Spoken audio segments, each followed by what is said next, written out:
Good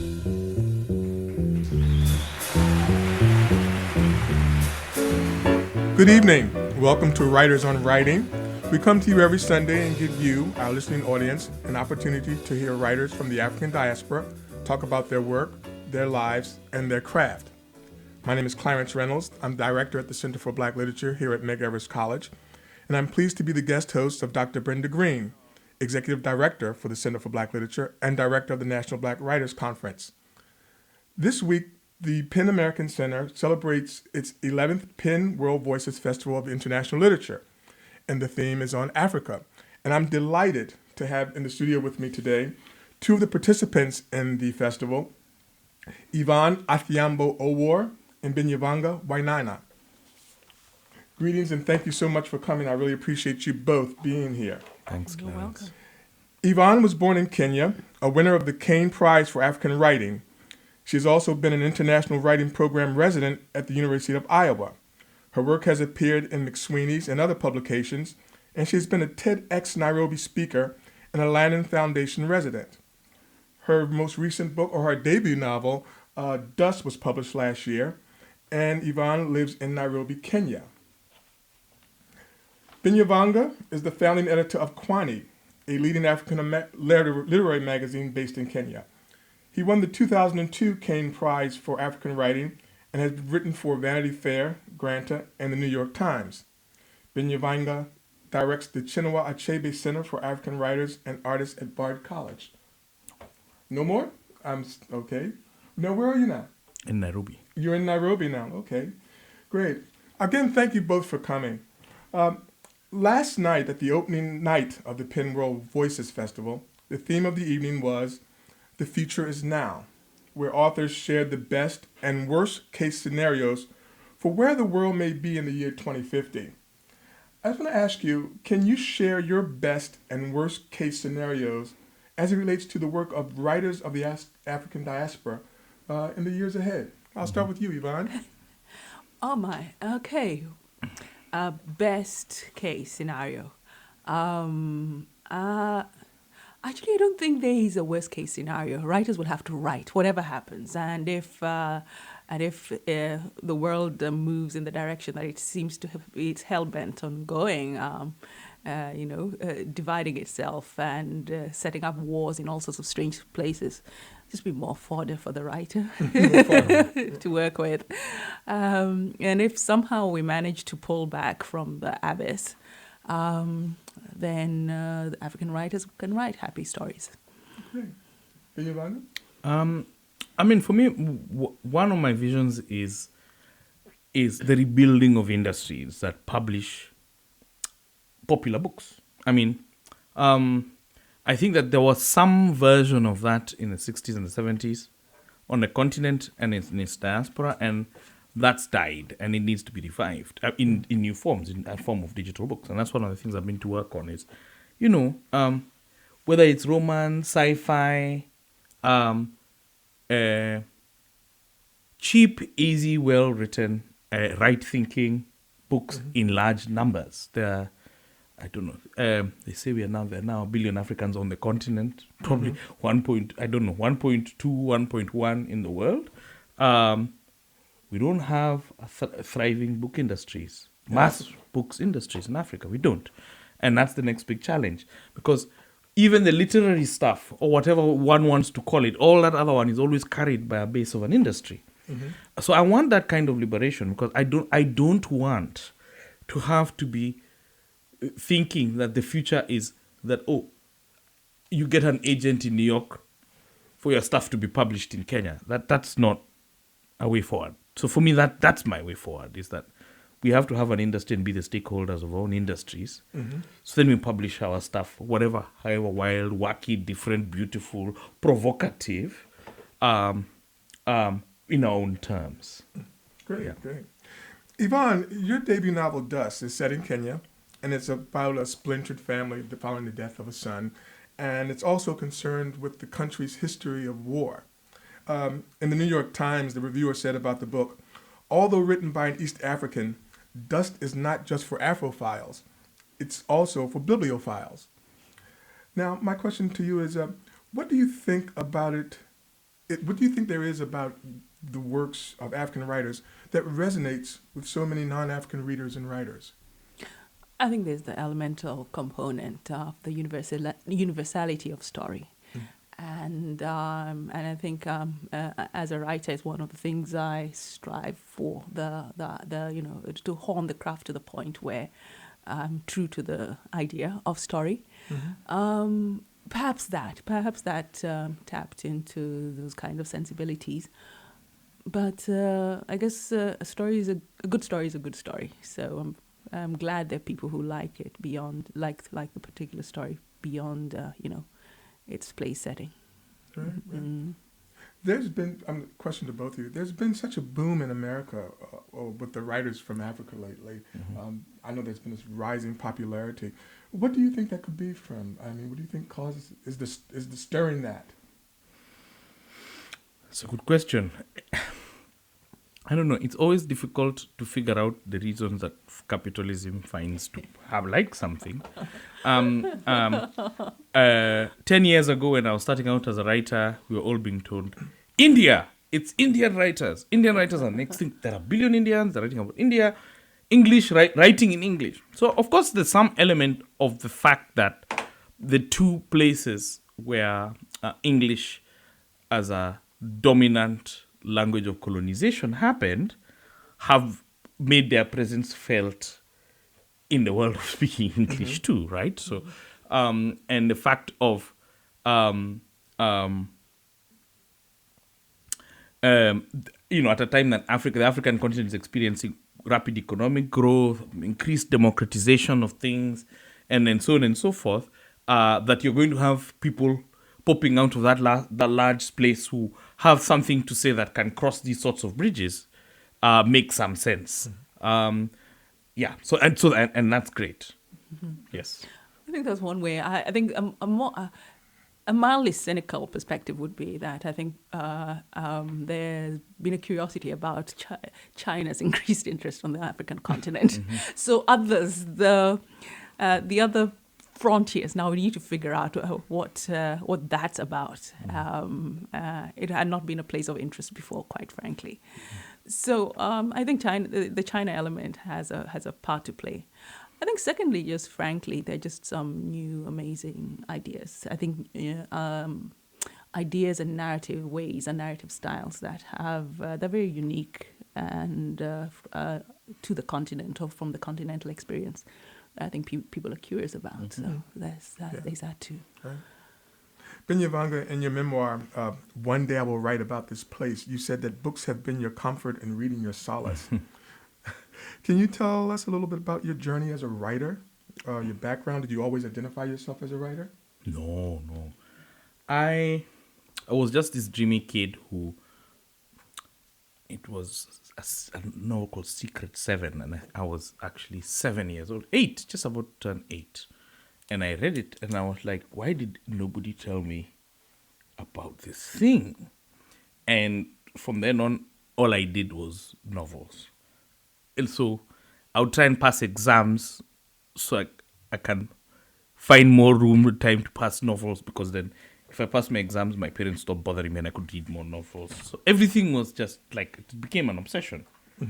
And one that almost in a certain way destroyed me, But also, at some point when I was trying to, be, a good African passing exams, and I wasn't, I was just sleeping and reading novels at university.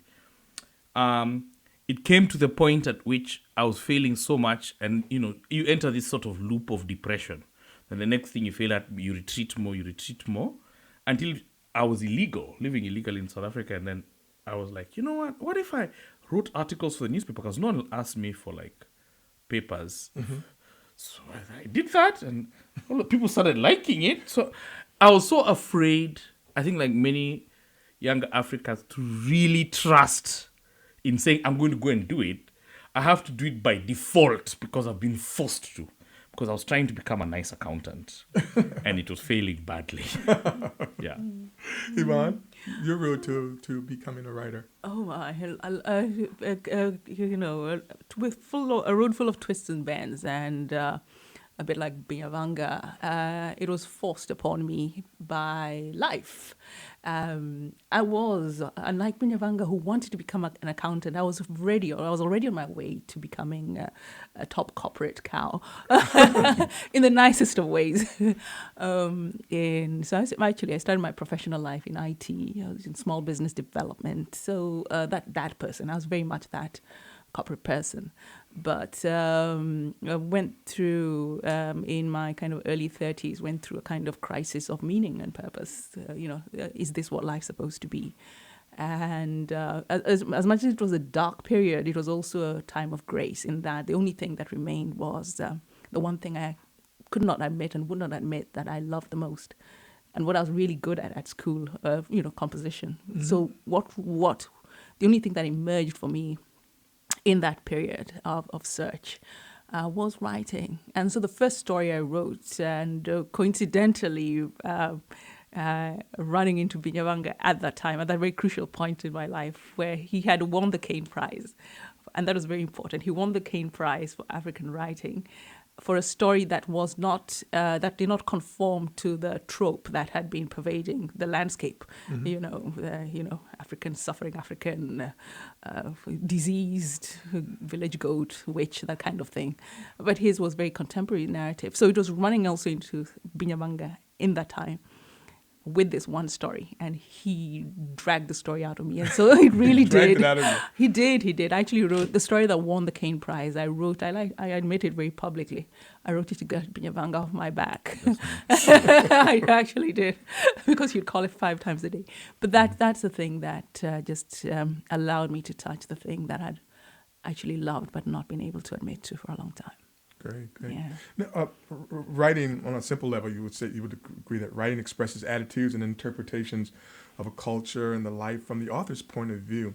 So when you're taking on a project, do you have a complete structure for your story already mapped out in your head before you actually sit down and start writing? Oh, I wish. In the fantasy world, yes, I wish. But no, it doesn't work like that for me. And I admire those for whom it works that way. I had to, especially with the book Dust, I had to learn to get out of the way of the story, and then to trust the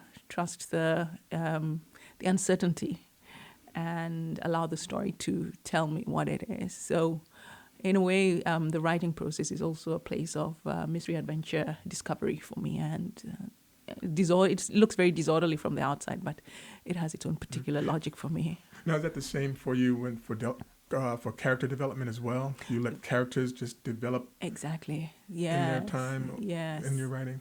I had to learn that because I had prescribed the lesson. Part of the reason Dust also took so long was it became a teacher for me.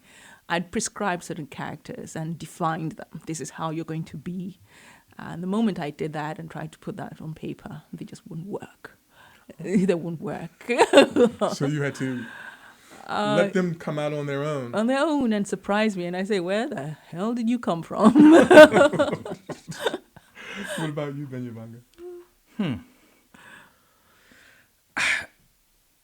I think I was born without straight lines, and so Born it's like straight lines? the one, people. I just everyone I knew, my siblings, everyone just seemed to know, even when they were just you are 3 years old and they're like, when to get from A to B, you go this way, and that map I wasn't given, and so I feel like all the things you built to become a writer were all built on that inability.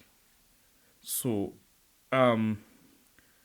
you watch other people and you're like, I'm going to copy them. But then also you have to make the things that people don't make language for, because they're just doing.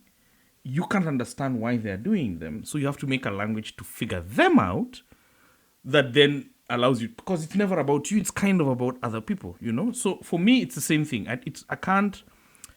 I have bits and pieces of flavors and patterns and things, and then they make themselves into a language.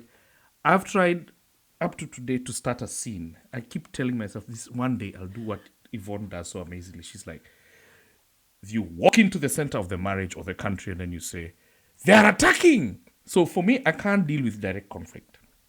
I have tried. I can't kill someone. Not because I don't like to kill. I imagine killing someone in fiction a lot. But I can't actually do it. What happens is I'll say I'm going to kill them now. And then I'll start writing the scene that happens after or what was happening in the other room. I don't know why. Like, it's the thing that drives me most nuts. So you fight, I guess like Yvonne, what I'm trying to say, your writing's about fighting with and against your better instincts. Mm-hmm. And then what comes out in the middle is not even what you expected. Mm-hmm. That's really what happens, you know? Oh, wow. Yeah. Mm-hmm. Considering, when you mentioned just language just now, considering the large community of writers that Africa encompasses, and everyone I know writes from different write within different genres, are there any trends in the works of African authors that you see going on? Mm-hmm. Mm-hmm. And also, how important, you mentioned language, how important is language in your writing, both of you? Mm-hmm. Certainly, language for me, it's my paint. It's a paint. It's a brush. It's a paint box, mm-hmm.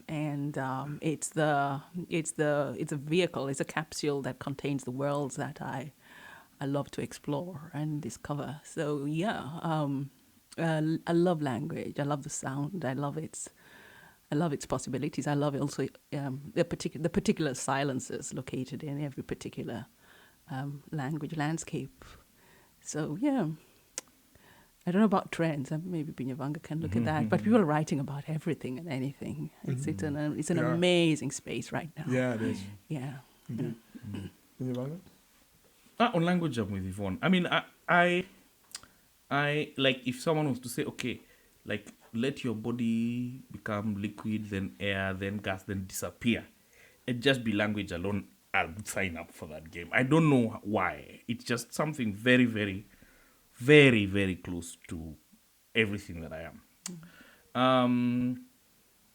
Trends.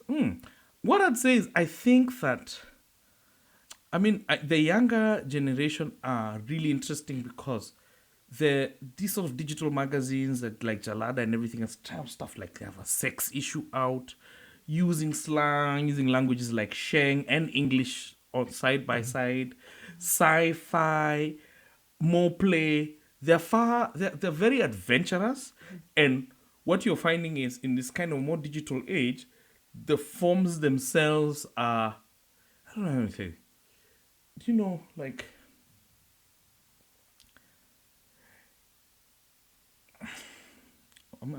how far am I supposed to use bad language?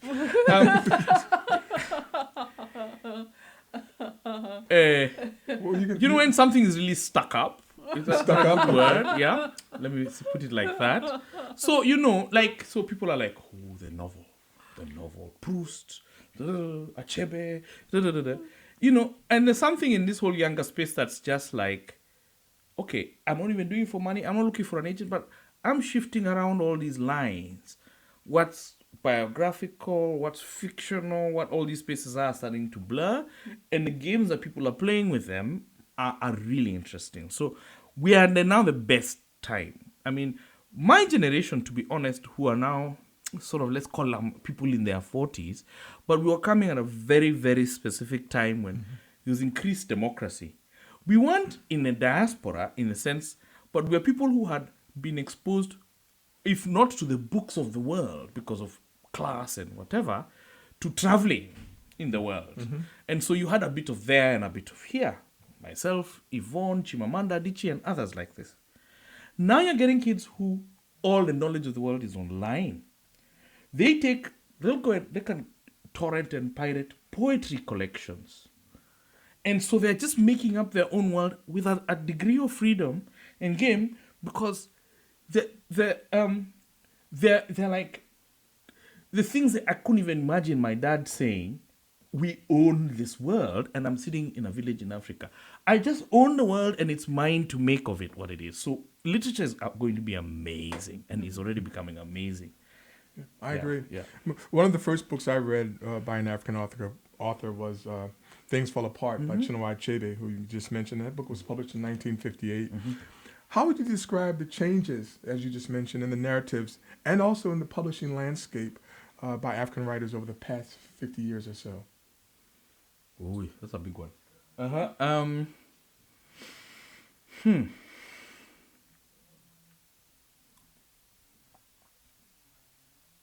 Okay, there are four. There are four big things. Line number one, what you had was um, the literature of the British Empire,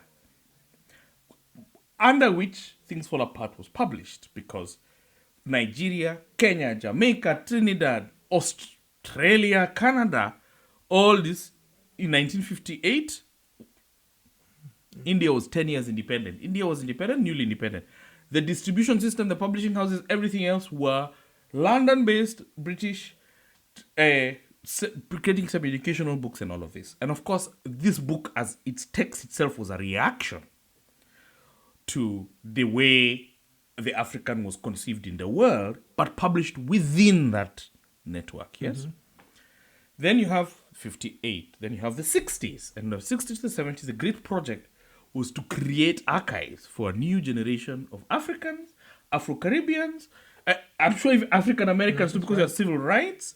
It's stuff that they can read to understand themselves in the world, but they're self-producing to a large degree and often still publicized by multinationals. But even then, a lot of education-related local publishing houses grew and thrived.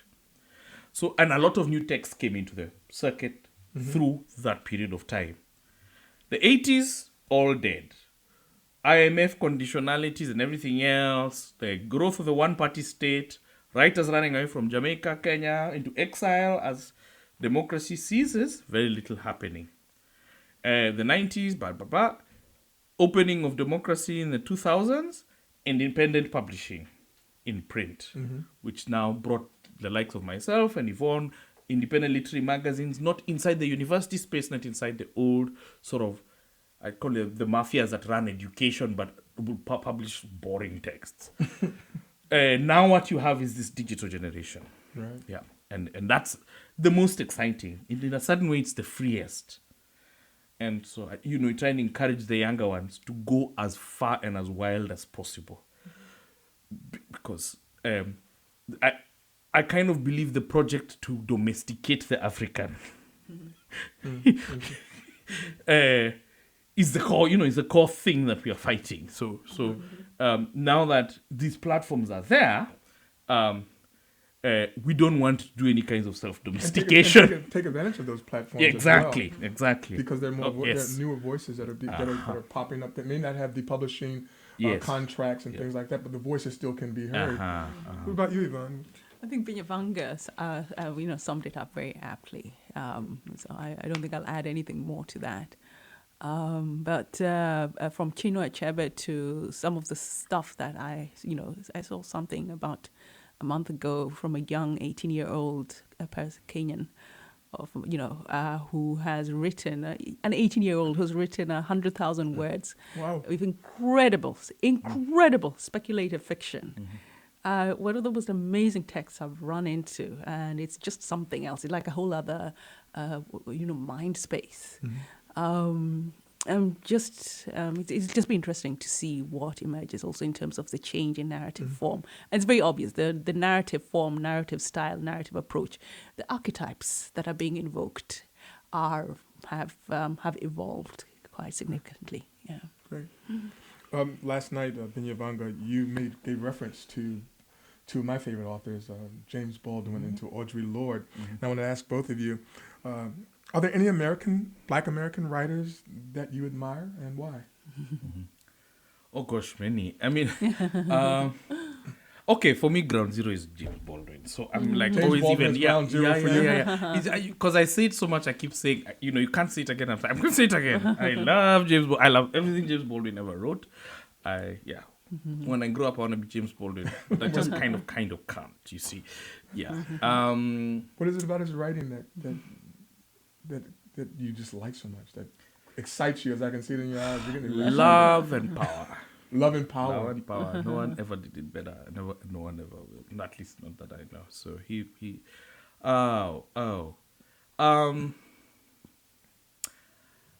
like language as a weapon. but something that felt that it could include everybody and everything, but also focus the power to where we mattered. Many things. Jeffrey Renard Allen, by the way, and I've been a fan of and friend of Jeffrey very much until I read what really is the two novels of my decade so far, of the millennium so far for me, yes, is Dust. And I'm not kidding. Dust by Yvonne Owuor and Song of the Shank by Jeffrey Renard Allen. I love that novel.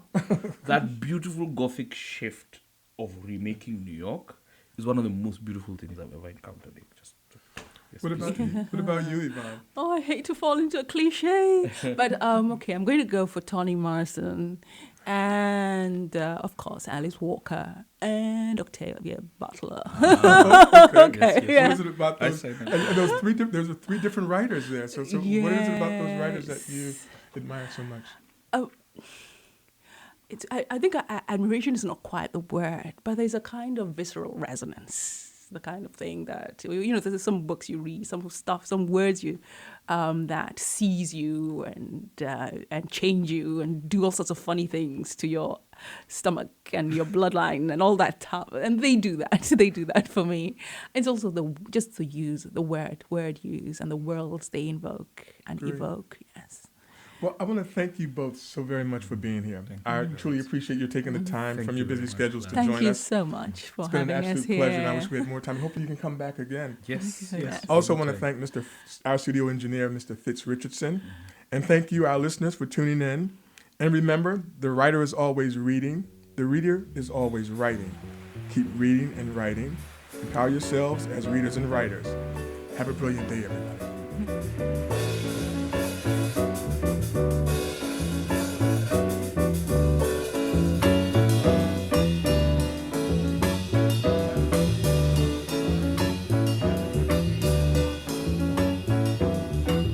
Song was inspired by a poem written by Langston Hughes. I'm sure most of you have heard of Langston Hughes. And he wrote a poem about rivers.